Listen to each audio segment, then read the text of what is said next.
Jeremy Christian's taunts and threats weren't abstract.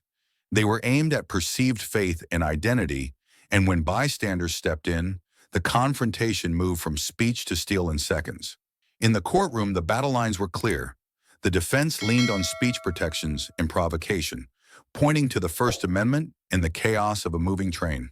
They argued that vile insults remain protected until a physical act crosses the threshold, urging jurors to separate offensive ideology from criminal liability and to see volatility rather than premeditation. The prosecution mapped motive and intent. They laid out threats, movements, and a burst of violence that left two men, Ricky Best and Taliesin Namkai Meche, dead, and Micah Fletcher grievously injured. Under Oregon law, aggravated and first-degree murder turn on intent and specific aggravators, with penalties that include life without parole. Bias crimes, charged here as 4 counts of second-degree intimidation, focus on targeting victims for perceived race or religion. The statutes don't punish opinion, they punish the weaponization of animus. Survivor testimony anchored the case.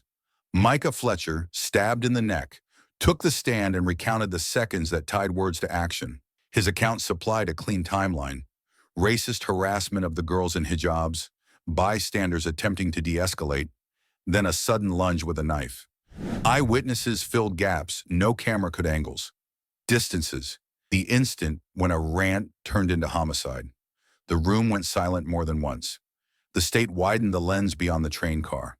Prosecutors presented Christian's prior statements, online postings, and behavior to show his ideology and animus, including incidents after arrest. Disciplinary records from jail fights, threats, racial slurs toward a deputy illustrated a continuing pattern of aggression. This wasn't a bad minute on a bad day, they argued. It was an extremist worldview expressed through violence. The charging document told the story in legal terms. 2 counts of first-degree murder for the deaths of Best and Namkai Meche, 1 count of first-degree assault, and 1 of second-degree assault for Fletcher's injuries. 4 counts of second-degree intimidation to capture the hate crime component. Each charge carried its own elements, but together they mapped intent, premeditation, and bias across a public transit car, and they gave jurors a framework to separate protected speech from criminal conduct. Victim impact put human cost on the record. Demetria Hester, targeted by Christian's verbal abuse on a prior day, looked at him and said, "And to Mr. Jeremy Christian, your mom should have swallowed you. You are a waste of breath. And when you die and go to hell, I hope you rot."